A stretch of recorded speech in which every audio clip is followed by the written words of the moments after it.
कीमती समय की आपने क्या की है, चोरी करी है, निश्चित रूप से मान, क्योंकि आपने लेट किया है, 5 मिनट भी लेट हुआ है अगर आपके कारण कोई व्यक्ति, तो उतनी लेट अगर वो सामने वाला हुआ है, उतना समय आपने चुरा लिया है, उतनी देर तक तो वो यहाँ फ्री बैठा रहा टेबल कुर्सी पर या अपनी वो भोजन की थाली पर, तो ये भी समय चोरी है, इसको भी आप समय चोरी समझना। ठीक बोल रहा हूँ ना?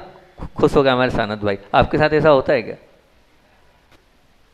अगर ऐसा हो रहा है तो वो ये समझना आप चोरी ही हो रही है। अब किसी की वस्तु जितने समय के लिए ली थी उससे अधिक समय में, मतलब मान लीजिए आपने किसी की कोई चीज़ मांगी और आपने कहा 1 दिन में हम दे देंगे, 2 दिन में हम दे देंगे, और वो जितना प्रतीक्षा कर रहा है तब वो उतने समय से वो प्रतीक्षा कर रहा है, अधिक समय में उसे प्रतीक्षा करा के अगर आप दे रहे हो तो वो क्या है, वो भी चोरी ही कहलाएगी, ये मान के चलना।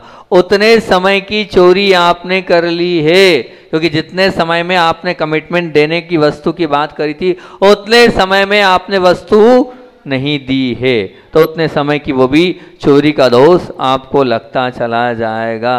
और यहाँ तक और बोलें तो अगर मान लीजिए आपने दान, जितने समय में हमने कहा है कि इतने समय में हमें दान देना है और आप उतने समय में दान नहीं दे रहे हैं, तो क्या हो गया, वो दान जो नहीं दे रहे हैं उतने कमिटमेंट में, वो भी चोरी होगी, निर्माल्य का दोष भी लगेगा और साथ साथ में चोरी का दोष भी लगेगा। ये निश्चित मान के चलना। क्यों? क्योंकि आपने बोला मैं 3 साल में दूंगा, आपने बोला मैं 5 साल में दूंगा, जितने समय में आपने बोला है उतने कमिटमेंट में आपको वो दे देना चाहिए। नहीं दे रहे हो तो आपको किसका, प्रभु का पैसा हो गया, वो तो भगवान का पैसा हो गया, उन भगवान के पैसों की चोरी का दोष लगता चला जाएगा। तो हम अपने कमिटमेंट को वैसा ही तैयार करें जैसा हमें, जितना हमें, जिस प्रकार से हमें देना है।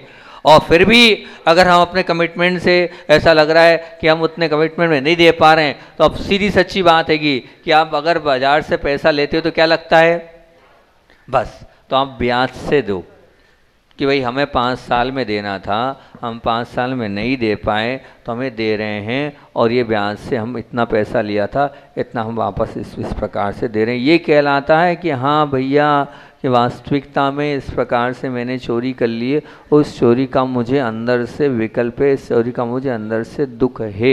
एक गरीब व्यक्ति ने चोरी करी थी, चोरी क्या करी थी, मजबूरी थी, मजबूरी के कारण चोरी करी, चोरी कर ली थी, तो चोरी करने का बहुत समय बाद उसको लगा, फील तो हुआ, लेकिन बोले इतने समय तक, मतलब मंदिर में वो चौकीदार या क्या कैसे हैं आप उसको, कि जो पुजारी टाइप से था, तो वो चोरी तो कर ली उन्होंने, झाड़ू पोछा लगाने वाले क्या बोलते हैं, माली था, तो अब कर तो ली। अब वो किसी एक ट्रस्ट में की, श्वेतांबर ट्रस्ट था, वहाँ उन्होंने चोरी करी और फिर कुछ समय पश्चात वहाँ नौकरी चली गई। जब कुछ बर्तन आदि मंदिर के बेच दिए, तो बर्तन आदि उन्होंने बेच दिए, तो बाद में जब सक्षम हुआ तो उसे लगा मैंने भगवान के दरबार से उस वक्त वो 1200-1300 रुपये की चोरी करी थी उस ज़माने में। तो 15-20 साल बाद उसे फीलिंग होने के बाद उन्होंने 1500, सत्य घटना एकदम, नाम वाम ठीक नहीं है बताना, मुझे सब पता है लेकिन बताना ठीक नहीं है, मतलब 1500 रुपये की वो जो चोरी थी, वो 1500 की चोरी उन्होंने इतने समय तक मैंने वो चोरी करिएगी, उतना वो पूरा का पूरा पैसा ब्याज सहित लौटाया और क्षमा याचना करी। निश्चित मान के चलना। बहुत सारे लोग हैं जो मंदिर का पैसा नहीं दे पा रहे हैं, तो नहीं दे पा रहे हैं तो क्या कर रहे हैं, हम अभी नहीं दे पा रहे लेकिन हम ब्याज तो दे सकते हैं, वो ब्याज भर रहे हैं कि हम ब्याज सहित पैसा देंगे। बहुत सारे लोग तो ऐसे हैं कि भैया हमने बोली लिए, हम तुरंत दें। तब आचार्य श्री से एक बात पूछी थी, यही वाली बात कि आचार्य श्री इतनी लंबी लंबी बोलियां लेते हैं और फिर आप बोलो कि निर्माल्य का दोष लगेगा, हमने 11 लाख की प्रतिमा की बोली ले ली, हमने 21 लाख की प्रतिमा की बोली ले ली। तब आचार्य श्री ने 2 बातें उस समय स्पष्ट करी थी कि आपका कमिटमेंट अगर उतने साल का है तो आपको निर्माल्य का दोष नहीं लगेगा, उसके बाद अगर आप देते हैं तो निर्माल्य का दोष लगेगा। फिर किसी ने कहा मान लीजिए हमारी अभी स्थिति अच्छी है और बाद में हमारी स्थिति अच्छी नहीं बची तो फिर क्या होगा। तब आचार्य श्री जी ने ये कहा था कि अगर मान लीजिए स्थिति और परिस्थिति की वजह से आप नहीं दे रहे हो तो आपको निर्माल्य नहीं लेगा, क्योंकि जब हैगा होगा तभी तो हम देंगे। जब है नहीं, कर्म का तेज उदय आ गया है और लेकिन होते हुए नहीं देना, तो निर्माल्य का दोष लगेगा।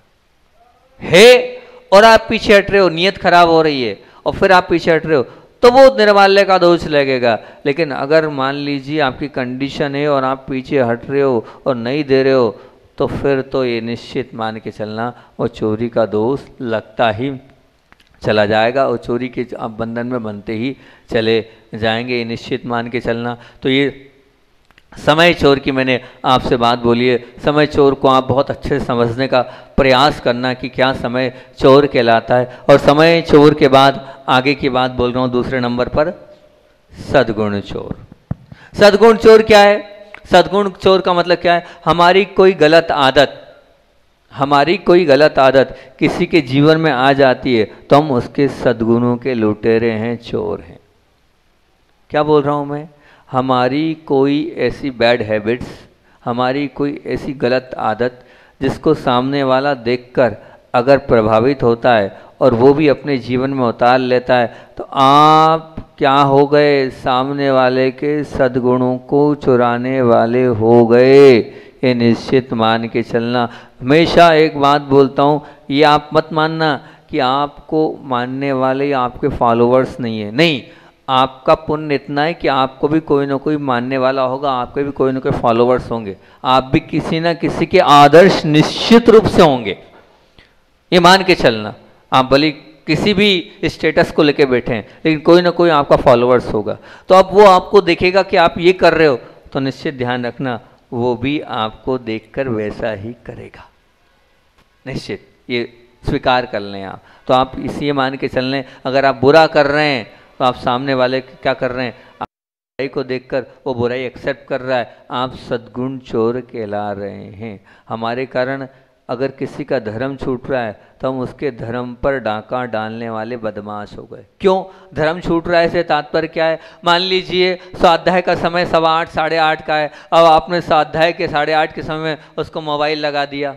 अरे पूछो तो, अभी आप स्वाध्याय तो नहीं कर रहे हो, कुछ करते नहीं हो, धर्म ध्यान की प्रक्रिया में तो नहीं हो, आपने मान लीजिए उसको रोक लिया, वही बात आप तो गए, लेकिन आपने क्या किया? सामने वाले को भी नहीं जाने दिया, पहुंच गए आप और समय उसका चुराने लगे और वहाँ बैठ गए। वो बहुत बड़ा सद्गुण है अपने आप में, स्वाध्याय करना एक बहुत बड़ी ताकत है। स्वाध्याय ये मान के चलना, अपने जीवन का अध्ययन उस स्वाध्याय से होता है, इसको छोटा मोटा मत मानना। आपको जीवन जीने की कला उससे आ जाएगी। ये जो मैं आपको बोल रहा हूँ वही बात तो वहाँ सर्वज्ञ की वाणी में लिखी हुई हैगी। अब मैं आपसे पूछता हूँ, कल का कैसा माहौल था रात को यहाँ पर मेहनत मुझे करनी पड़ी पहले आधे घंटे, जब कहीं जाकर ये फ़ोन वो फ़ोन, कहीं जाकर पूरा पांडाल भर पाया था, लेकिन कैसा आनंद आ रहा था। आप विचार तो करना कि वो जो अनुभूति कैसी हो रही थी। वो जो नमोकार मंत्र है, उस नमोकार मंत्र को कितनी बारीकी से पूज्य प्रशांत सागर जी महाराज जी ने प्रस्तुत किया हैगा। वो निरापक महाराज जी ने इतने साल का पूरा निचोड़ उसमें झोंक दिया है,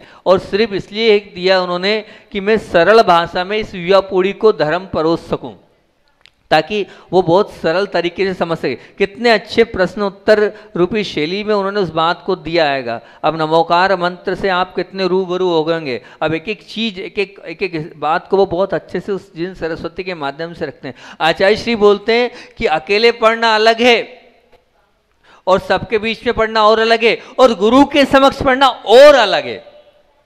आप अकेले पढ़ोगे वो बात की बात है, लेकिन अगर गुरु सामने बैठे हैं और गुरु के सामने आप बैठकर अगर उन जिनवाणी माँ का अध्ययन कर रहे हो, तो ध्यान रखना वो जीवन में उतर जाएगा आपके, वो जीवन में आपके आ जाएगा आपके। ये निश्चित मान के चलना। तो आप उसको समझो। अगर कहीं ऐसा स्वाध्याय का समय है, उस स्वाध्याय के समय को हमें छोड़ना नहीं है, बल्कि उस सद्गुण में हमें मोटिवेट करके और आगे बढ़ाते हुए ऐसा प्रोत्साहन देना है कि आप और बढ़ो आगे और आगे पहुंचते जाओ, जिससे कम से कम आपके जीवन में वो सद्गुण आ जाए। मैं बार बार बोलता हूँ, स्वाध्याय मतलब क्या?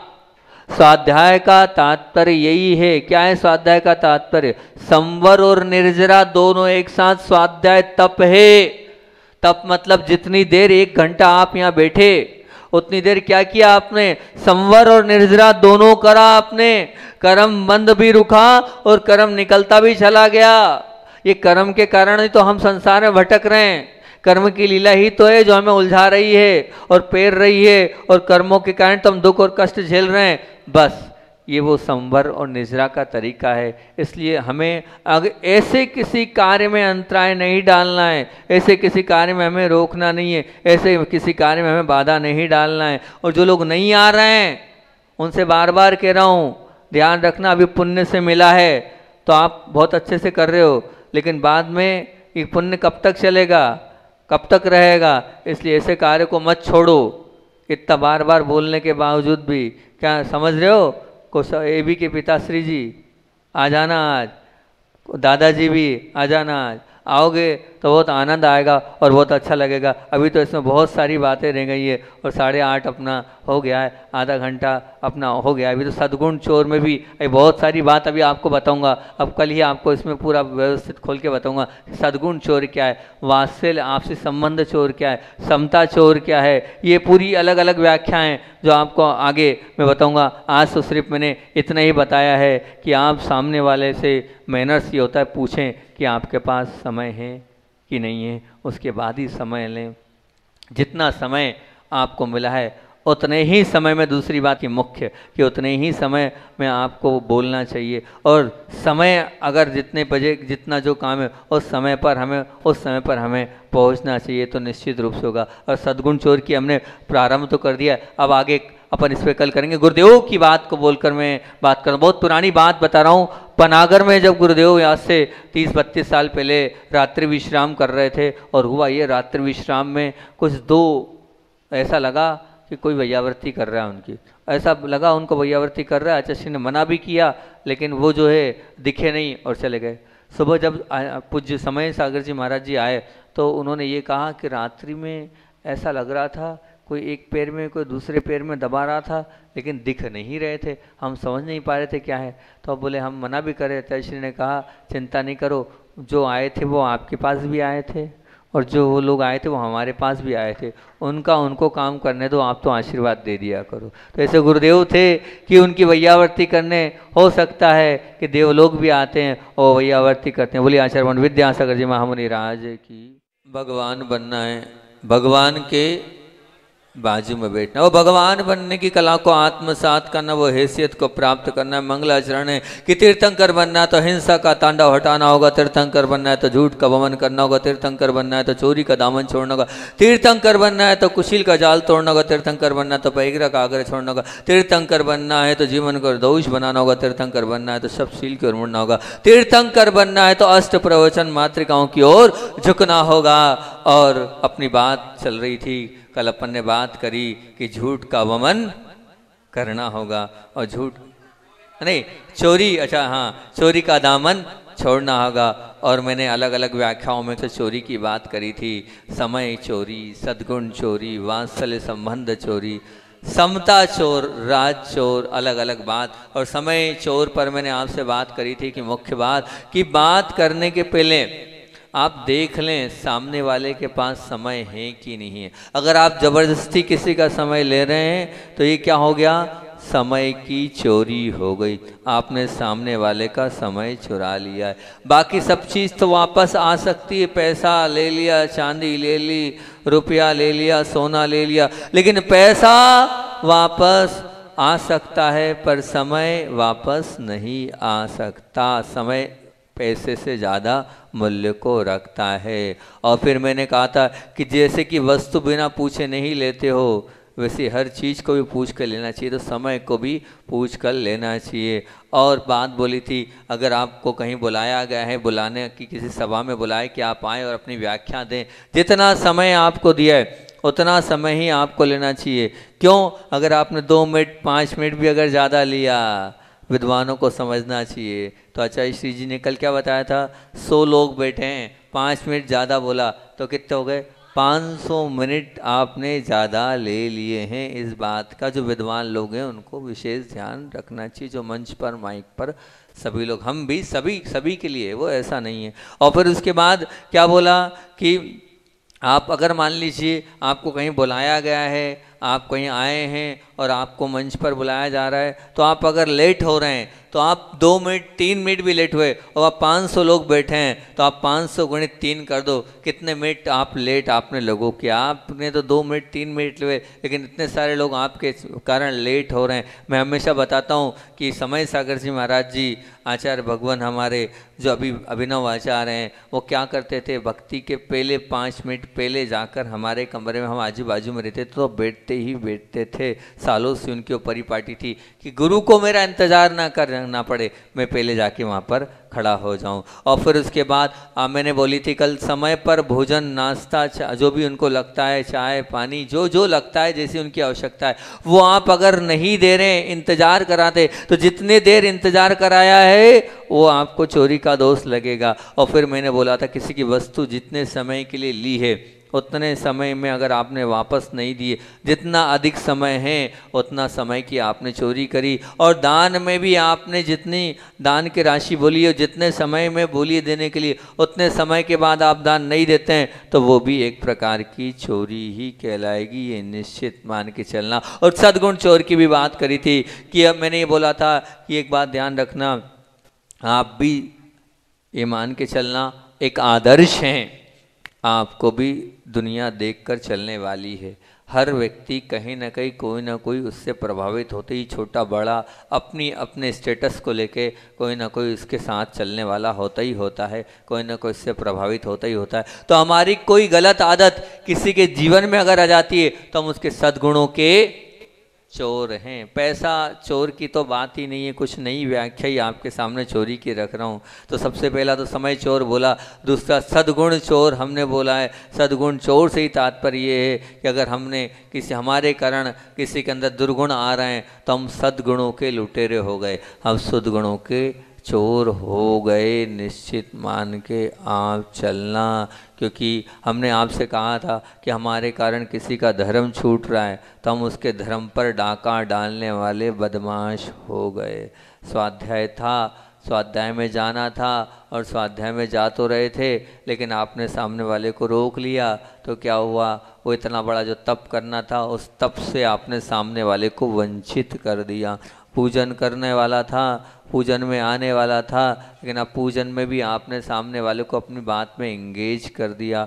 अभिषेक है, शांति धारा है, अगर मान लीजिए आप नहीं कर रहे हैं, मान लीजिए आप नहीं कर रहे हैं और सामने वाला उस वजह से आपके कारण से अगर वो लेट हो रहा है या नहीं कर पा रहा है, तो आप ये मान के चलना, चाहे वो आहार की भी एक बहुत बड़ी ये मान के चलना वैयावृत्ति कहलाती है, वो आहार भी एक बहुत बड़ा दान कहलाता है। अब उस आहार की दान की प्रक्रिया से जुड़ना था, लेकिन अब आपके कारण वो नहीं जुड़ पाया आहार दान की प्रक्रिया में, तो ये मान के चलना उसकी चोरी का दोष भी लगेगा, उसके और सद्गुण आपने चुरा लिया, ये निश्चित मान के चलना।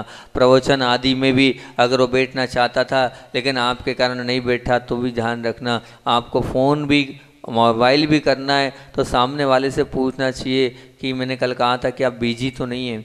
अगर बिजी हैं, किसी कार्य में लगे हुए हैं, तो क्या करना चाहिए, बिल्कुल आप अभी हाल प्रवचन सुन ले, हम प्रवचन के बाद आपसे बात करेंगे। उसके पहले ये गुड मैनर्स कहलाते हैं कि हम सामने वाले से पूछें और पूछ के करें। तो इसी प्रकार से उसके सद्गुण तो कहीं आपकी वजह से चले ना जाएं। अब वो मजबूरी वशात और दबाव वशात वो कुछ कह नहीं पा रहा है और अब आपने उससे कहा है तो उसका सब कुछ छूटता चला जाता है। ये देखते आचार्य श्री जी हमेशा इस बात का ध्यान रखते थे, इस बात का इतना ध्यान रखते थे कि मान लीजिए कोई काम बताना हो तो पहले मान लीजिए किसी को उपवास भी देना हो तो वो आगे पीछे देखते थे आपकी क्या जिम्मेदारी, आप उन सब जिम्मेदारियों को पूरा करके कर पाओगे कि नहीं कर पाओगे। ऐसा नहीं हो मैंने आपको कोई काम बता दिया, उस काम के कारण आप अपना धर्म छोड़ो, क्योंकि मेरे मुख से बात निकली आप सब काम छोड़ दो उसी में लग जाओ, तो नहीं। आप अपने आवश्यकों को, अपने जो सद्गुण है उनको देखकर भी आपको चलना चाहिए, वो सब भी होना चाहिए। मेरे माध्यम से किसी के सद्गुण नहीं जाना चाहिए, निश्चित रूप से मान के चलना। मान लीजिए कोई प्रशंसा योग्य कार्य है और सद्गुणों को देखकर प्रोत्साहन नहीं देना, उसका समर्थन नहीं करना, जिससे उसके सद्गुण वो छोड़ दे और अपने सद्गुणों मतलब जो अच्छा कार्य तो करना था, पर एक बार भी आपने ये नहीं कहा बहुत अच्छा, आपने बहुत अच्छा किया, आप पूजन कर रहे, बहुत अच्छी बात है। आप स्वाध्याय में जा रहे, बहुत अच्छी बात है, ये बहुत अच्छा कार्य है। आपने वो तो किया नहीं, अब वो किया नहीं, उसको प्रोत्साहन नहीं दिया, तो प्रोत्साहन आप उसको नहीं दे रहे हो तो वो क्या हो गया, उस अच्छे कार्य से वो वंचित हो रहा है। उस अच्छे कार्य को करने के लिए उसके अंदर मन से वो प्रोत्साहन नहीं मिल रहा है। तो इसका तात्पर्य ये कि अगर आप अच्छे कार्य के लिए भी अगर आप समर्थन प्रेषित नहीं करते हैं तो भी आप ये मान के चलना सद्गुण की चोरी सामने वाले की कर रहे हैं। तो कोई अच्छा कार्य हो कर रहा है, उसमें भी आपका समर्थन होना चाहिए। ये बहुत बढ़िया, बहुत अच्छी बात है। तुम ये जो कार्य करते हो वास्तविकता में ये कार्य करने योग्य है। और मान लीजिए कोई गलत व्यक्ति है और आप गलत व्यक्ति का भी अगर समर्थन कर रहे हो, तो वो जो समर्थन गलत व्यक्ति का कर रहे हो, ये मान के चलना सद्गुणों को जीवन में आप अब सामने वाले का गलत समर्थन आप कर रहे हो, तो सामने वाले का गलत समर्थन कर रहे हो। तो जो लोग सद्गुणी हैं, है ना, वो तो ठीक, लेकिन दुर्गुणी हैं, वो क्या होगा, आपने दुर्गुणों का समर्थन किया, मतलब सामने वाले के सद्गुण चुरा लिए। क्यों? क्योंकि उसे ये लग रहा है कि सब मुझे एक्सेप्ट कर रहे हैं, सब मुझे स्वीकार कर रहे हैं और मेरे लिए मेरे कार्य का समर्थन कर रहे हैं। जब आप उनके दुर्गुणों का भी समर्थन कर रहे हो तो सद्गुणों की चोरी कर रहे हो। क्यों? क्योंकि आपने उनके दुर्गुणों को माना है, स्वीकार किया है और उसमें आपने वाहवाही करी है। तो आप ये भी मान के चलना, अगर दुर्गुणों को एक्सेप्ट कर रहे हो तो सद्गुणों की आपने क्या करी है, चोरी करी है। आप सद्गुण चुराने वाले हो गए हो। तो किसी को अगर मान लीजिए, आप ये मान के चलना, किसी को गलत करने के लिए भी अगर आप मजबूर कर रहे हो तो उसके सच्चे और अच्छे जीवन की चोरी कर रहे हो। एक बात बिल्कुल इसको भी आप फिट कर लेना दिमाग में, क्या किसी को गलत करने के लिए आप मजबूर कर रहे हो तो भी उसके अच्छे और सच्चे जीवन की चोरी कर रहे हो, क्योंकि उसकी भावना नहीं थी, लेकिन आपके प्रेशर में, आपके दबाव में, आपके कारण अगर वो गलत कर रहा है तो गलत कर रहा है, तो उसके अच्छा और वो जो सच्चा जीवन था उसके अच्छे और सच्चे व जीवन पर आपने क्या कर दिया है, डाका डाल दिया है, आपने चोरी कर दी है, आपने उसके जीवन के साथ खिलवाड़ कर दिया है। मैं बोल रहा हूँ, आप आइडियल हैं, आप जो कर रहे हैं आपको देखकर सामने वाला प्रभावित होगा ही होगा। संगति का असर पड़ता ही पड़ता है, साथ में रहते हैं तो इम्प्रेस होते ही होते हैं। जब आप हमारे पास आओगे तो आपको हमारे जैसे भाव होंगे कि हम तो क्या बन जाए, महाराज जी बन जाए, हम तो क्या बन जाए, माता जी बन जाए। जब हमसे दूर जाओगे तो उस वातावरण में जाओगे तो उस वातावरण में आपको क्या, उस वातावरण में जाओगे तो जहाँ जैसा होता है। अगर आप आलू खा रहे हो तो निश्चित मान के चलना कि आपको देखकर और 4 लोग आलू खाने के लिए तैयार होंगे। आप प्याज खा रहे हो, आप लहसुन खा रहे हो, तो निश्चित ही मान के चलना वो आपका जमीकन दूसरों के लिए और क्या कर रहा है, प्रोत्साहित कर रहा है। आप फास्ट फूड खा रहे हो, आप आइसक्रीम खा रहे हो, आप कोल्ड ड्रिंक्स पी रहे हो, ये सब चीज़ें आप खा रहे हो, आप पी रहे हो, लेकिन आपके खाने पीने से आपके साथ में रहने वाले आप तो बर्बाद हो गए। आप तो क्या पाप कमा रहे हैं, आपने तो अपने जीवन में अनेक प्रकार के दुर्गुण ले आए, लेकिन आपके कारण जो दूसरे प्रभावित होंगे वो निश्चित रूप से उनका आप चोरी आपने कर ली। आप चाय पी रहे हो तो अब आपको आपके साथ देने के लिए उन सामने वाले को भी चाय पीना पड़ेगा, सामने वाले को भी कॉफ़ी पीना पड़ेगा। आप तंबाकू खा रहे हो, वो तंबाकू के साथ अब आप जिसके साथ रह रहे हो उसे भी मजबूरी वसात तंबाकू खाना पड़ेगा। निश्चित ये मान के, मैं बहुत सारे बच्चों से बात करता हूँ तो बच्चे यही बोलते हैं कि जब पिताजी खाते हैं तो क्या दिक्कत है, पिताजी पीते हैं तो क्या दिक्कत है, जब पिताजी बीड़ी पीते हैं तो बच्चों को पीने में क्या तकलीफ है, जब पिताजी पाउच खाते हैं तो क्या दिक्कत है, जब हमारे बड़े सिगरेट पीते हैं तो क्या दिक्कत है, जब हमारे बड़े ड्रिंक करते हैं तो हमें क्या दिक्कत है। निश्चित ये मान के चलना, आप क्या कर रहे हो, अपनी ही खुद के पैर पर कुल्हाड़ी तो मार ही रहे हो, लेकिन सामने वाले के पैर पे भी कुल्हाड़ी लग ही रही है। अपना तो बुरा कर ही रहे हो लेकिन उसका भी बुरा होता चला जा रहा है। वो निश्चित रूप से आपके दुर्गुण से भी प्रभावित होगा और आपके सद्गुण से भी प्रभावित होगा, ये मान के चलना। क्योंकि एक होती है जेनेटिक मतलब वो करते थे तो हम करते हैं। वो कहते हैं ना कि बच्चे की ऐसी आदत है, पैर हिलाता है तो देखा उसका बच्चा भी पैर हिलाता है, वो जेनेटिक होती है। और जेनेटिक ये मत मानना कि वही रहती है, वो जो गुण होते हैं वो भी जेनेटिक रहेंगे। आपने प्रतिमा ली तो आपका बच्चा भी प्रतिमा लेगा, आपने समाधि मरण किया तो आपका बच्चा भी समाधि मरण करेगा, आप मोक्ष मार्ग पर आगे बढ़े तो आपके बच्चे भी मोक्ष मार्ग पर आगे बढ़ेंगे। निश्चित मान के चलना, जीता जागता स्वरूप है। जैसे आपके सामने अभी इंदौर की जो परिवार बैठा है, माँ आगे बढ़ी, माँ ने ब्रह्मचर्य व्रत लिया, माँ ने प्रतिमाएँ ली, 7 प्रतिमाएँ ली, तो देखो उनकी जो बालिका है उनको प्रोत्साहन मिला, वो भी मोक्ष मार्ग में बढ़ी, उसने भी व्रत लिया और वो भी आगे बढ़ती चली गई। ठीक है ना।